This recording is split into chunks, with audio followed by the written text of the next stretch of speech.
Hey, how's it going, everybody? I'm glad you could join us today. I got the new intro up, so I'm stoked about that. This will be our regular scheduled time on Monday. Hopefully, we get this out every day for you, noon on the Mountain Time, 2 o'clock in the East Coast, and 11 o'clock out there with Evan on the West Coast, Pacific Dreaming. How are you doing today, sir? I'm doing well, Iggy. Happy to be on for a Monday, man. We got 2 games tonight. Chargers got in the win column. It wasn't pretty, but we'll take the W. Some unfortunate Mike Williams news. Guy can't stay healthy.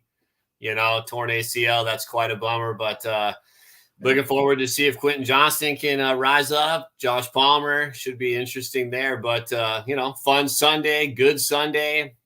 2 more games of football tonight. We turn around in 2 days and start week 4. So NFL time, baby. Yeah, I think last week I was like, why do I have to watch 2 games at once? This week I'm just like, well, I don't watch 2 at once. But it's kind of cool having fantasy points coming in from 4 different teams on Monday night. So kind of wowed me over with the fantasy aspect of it. We are a betting show today. I don't know if you had the chance to see it on our overlay. I'll give it to you one more time. Here it is. Look, the word at our sponsors right there with Better Vision right there in the middle. You just download that app, have it on your phone. I mean, what is there not to like about it? Just look at all your bets in one spot. Very convenient because you should be using more than one sports book out there. All right, that's one of Evan and I's point of emphasis. If at all possible, try to use 2. I mean, if somebody's going to give you $5 extra on $100 for the same thing, you'd be a fool not to use it. All right. Then of course, Fantasy Football Advice Network. Go download that app. Nothing but fantasy football. Doesn't have robots. Doesn't have porn stuff trying to come at you like they do the other apps. Just fantasy football and betting. Great group of people over there. I will have one of these bets open over there, and you can get other people's bets as well. So people on SiriusXM, all kinds of stuff over there. All right. So go take a look at that. We are the Sports Affiliation Betting Collaboration, and it is good to be back with you guys for yet another episode.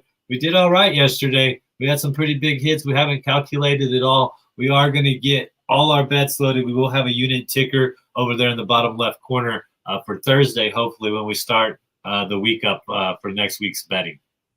Evan, we got 4 games tonight, man. Do you have any straight bets at all tonight, or are you taking more of the prop route and parlay route? What is your first bet that you would like to discuss, sir? I've got a few props tonight, and then I've got a 2-leg on the point spreads for both games, right? Try to have a little extra interest in each game, a little more reason to watch. So I'll start with the props, though. I'll go with the Bucs and the Eagles game. Tight end for the Buccaneers, Cade Otton, over 2.5 receptions. Negative 170 are the odds on this. I know there's some books out there that have it up to 3.5 receptions, closer to probably about, negative 125, but I got this on the over 2.5. That's what I'm taking. I think it's a nice play. Listen, the Eagles run defense is for real. The Eagles have allowed plenty of yards and action to tight ends. TJ Hawkinson balled out last Thursday night. He's not TJ Hawkinson, but Mike Gesicki and Hunter Henry both had their way week 1 as well. I think there's a lot of openings there for Cade Otton. You look at when he plays, he's out there both weeks, 97% snap share. My man is on the field all the time. He's one of 2 tight ends last year that ran more than 2 yards per route. That just doesn't happen for rookie tight ends. He is involved. We're looking to get 3 catches. Doesn't matter on the yards there. I think they'll want to use him to try to open it up. And I think the Eagles, if they have some holes on defense, that's a good spot to locate it. So Cade Otton, negative 170, over 2.5 catches. Put 1 unit on that, just a straight play. I love it, man. I do love that prop. Yeah, I got a straight bet. I took a bet pretty early on in the week on Philadelphia. I think their line might have tilted a little bit to Tampa Bay. I'm not sure. But I just went ahead and tried to build my bankroll with one of these sports books that I had 0 money left on. They gave me a free bet. From there, we built it up to just almost 2 units from a free bet.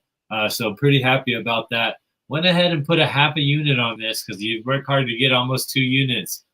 You don't want to just lose it all right away. I mean, it is 2 2-0 teams tonight going at it in Florida. muggy Tampa Bay on the Gulf. Beautiful place, I hear, though.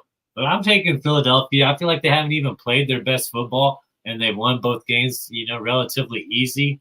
I think that's still a good football team over there. They're just trying to get communication and rhythm and all those things that have to come into place whenever you have a new offensive coordinator, new defensive coordinator, and some new people on the defense in key positions. But yeah, it's going to return. I put half a unit on it. It returns 0.7 unit. So it's not a whole lot. Like I said, it's a bankroll builder. With this win, I would get over 2 units from the nothing in a sports book, which I really love. Might be able to break down some good bets in there to just keep building that. So that is my straight bet of the day. I do like sticking with that earlier time slot game. I believe it comes on, 7:15 on the East Coast there. I do like Mike Evans. I couldn't believe I found this line. I went in there and I found it, and it's at 4.5 receptions. Evans said he's seen the line move a little bit. I got it in at +1. I actually got a boost on it, but it was at +105 when I saw it. So just giving you the option without the boost. He's had 6 receptions in the past 2 games each, like 6 each game. Baker Mayfield seems to develop with him, seems to trust him. The Bucs are rolling pretty well, but like I said, we're anticipating the Eagles winning this game, or at least I am. And so I anticipate that having more volume to Mike Evans. Like I said, he had a game with 10 passes not too long ago. So I don't understand why his line's so low and why they're giving me a positive. So I don't trust Philadelphia has been passed on relatively, Kirk Cousins, he threw it on them, there's no doubt about that. So I expect Mike Evans to hit this line, man. And right now, like I said, I got 1 unit on it, and it's returning 1.5 unit positive. So 2.5 unit total return on that due to the boost. So I love it. If you can get on it, hop on it. Evan, what do you got, my man?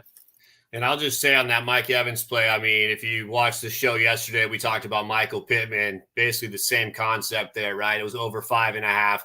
I mean, he ended up with 9 catches, just a target monster again. And same concept, right? If the Eagles do light up the scoreboard, which I don't know, this Bucs defense, maybe they're good, maybe they're not. They kept Minnesota in check.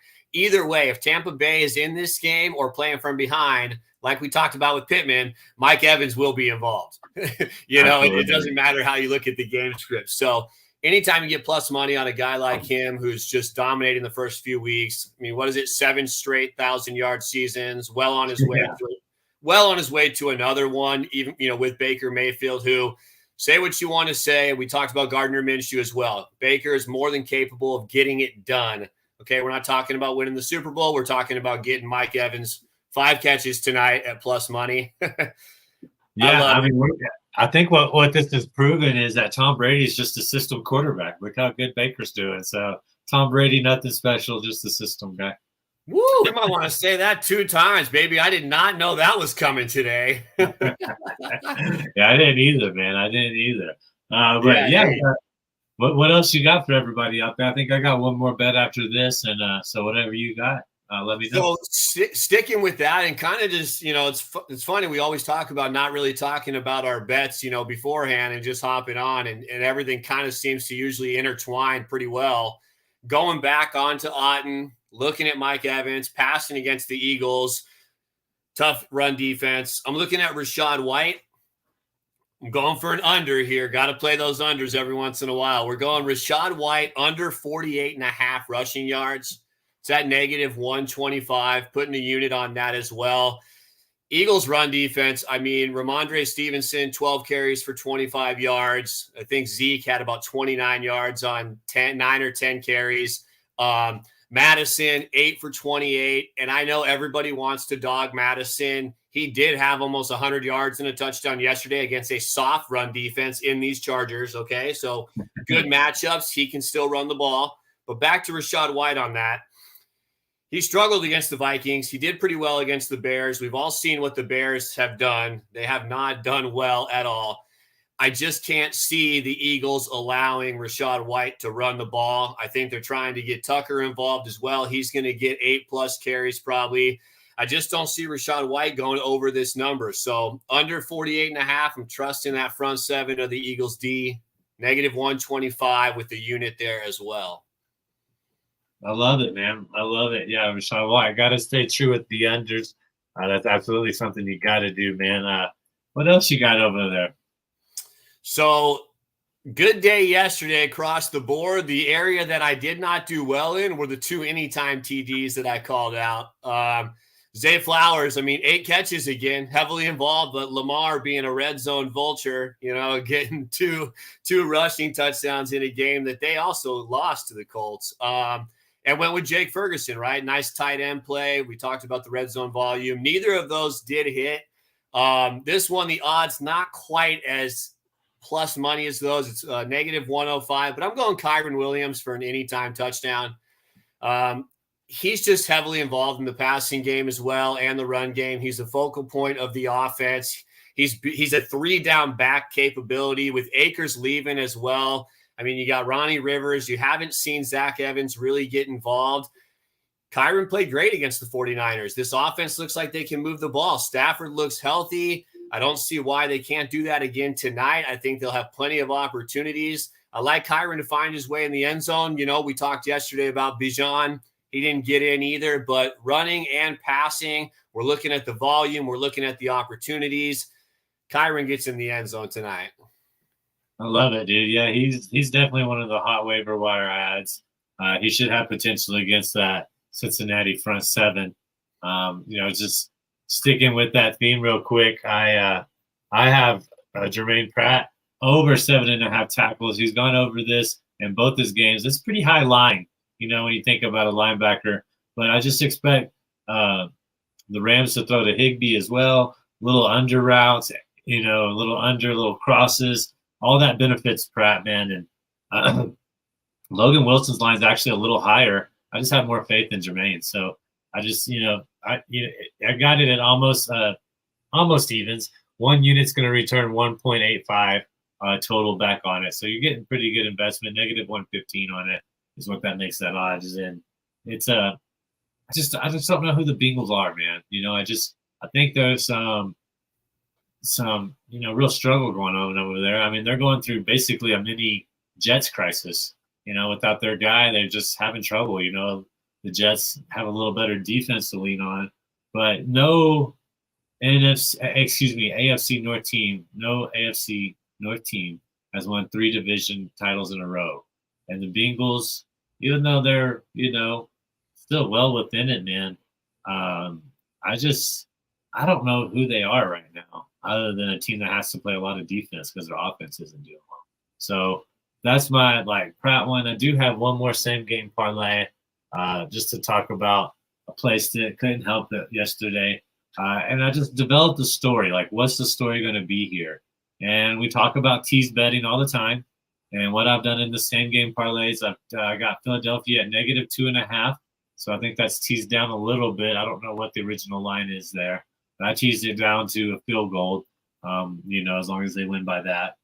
And then I got Devontae Smith with 4 receptions and Smith with 60 receiving yards. He could go well over that.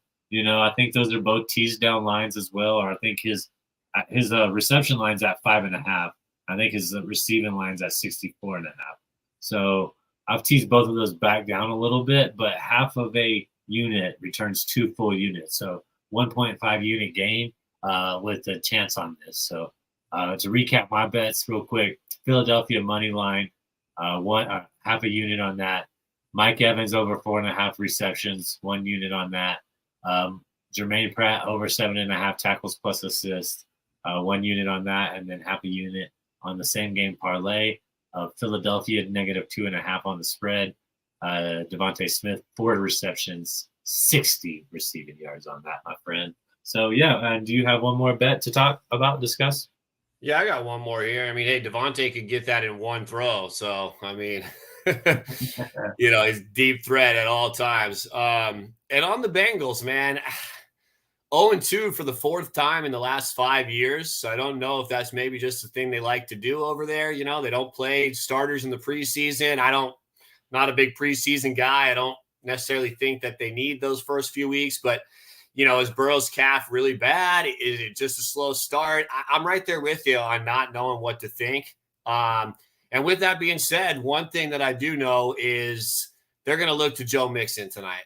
I think that if Burrow plays, they still want to alleviate some pressure there. If Burrow doesn't play, they're especially going to look to mix in. And this Rams defense has been shown that they can be ran on. Christian McCaffrey, it doesn't matter who he plays against. He runs on you big time, 120 yards. Kenneth Walker had himself a good game, even in a negative game script, had 65 rushing yards, had a nice one that he broke as well.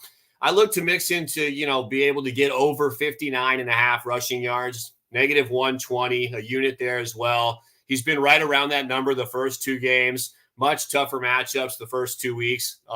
Had the Browns, who we talked about their defense yesterday, and he had the Ravens, who have a pretty good run defense, right? It took Moss 30 carries yesterday, to get over that 100 mark. And I think Mixon will be heavily involved. I think that the Rams, like I said, they've given up plenty of yards per carry.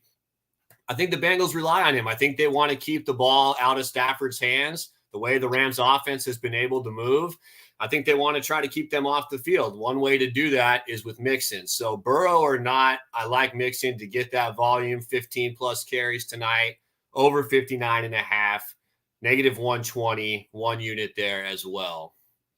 All right. So just to recap, Evans, he's pretty much became a prop player tonight. He has Rashad White under 48.5 rushing yards, Cade Otton over 2.5 receptions, Joe Mixon over 59.5 rushing yards, and Kyron Williams, anytime touchdown score. 1 unit on all those. All of those usually return in looks like 1.6 is the lowest one you got on Cade Otton on the return value. So you're going to see that with a lot of props. Going to get right around evens with it. Like I said, I recapped all mine. I got 3 total units out there tonight. Evans got 4. So we got 7 collective total units on 2 games. Not too bad, getting the last little jab in. How it works is my betting week starts Tuesdays, ends on Mondays. It starts with the very first Thursday night football game. That's just how my betting year goes. And we'll get the tracks caught up, and we'll have all that put forth to you. But, Evan, any closing words before we tell people about the sponsors and get out of here, man? Man, just, enjoy the games tonight, be responsible, bet only what you can afford to lose, right? It's about building that bankroll, but it's about being smart. And I will say, follow both of us on Twitter, follow the Sports Affiliate on Twitter. We got the Spotify going, the Sports Affiliation. We got the YouTube right here. We're going to be bringing content all year long for you guys. I had a tweet out before the season talking about 3 running backs to keep your eyes on. It was Kyron Williams, Rico Dowdle, and Sean Tucker. We all know what Kyron's already done. We saw Rico Dowdle yesterday start to emerge. So I'm just going to say, keep your eyes on Sean Tucker of the Tampa Bay Buccaneers. He may be the next one to rise up, get some play. Hey, a little bit of fantasy play there too. Try to get some of these guys before, the other people do. And I just want to say shout out once again to Better Vision and the Fantasy Football Advice Network. Both great apps, both free apps. Download them, start utilizing them. Get all your bets on one place with Better Vision, man. I can't tell you how nice it is just to look down and look at my fantasy teams and my bets, and it's all in one app. It's completely free. They got some little witty remarks when you don't do well. Just a little bit of humor in there with it. Hey, I want to thank you for spending your time with us. I know your time is very important, and we really do appreciate it over here at the Sports Affiliation Betting Collaboration. All right. As always, you can hit up Evan at SoCal Ball Nerd on the X. You can hit me up on IDP_Iggy. If we're not busy, we'll get to you from anything from fantasy to betting, just about anything you want an opinion on, I suppose. So once again, thank you for joining us. Bet smart, be lucky, and we'll see you next week.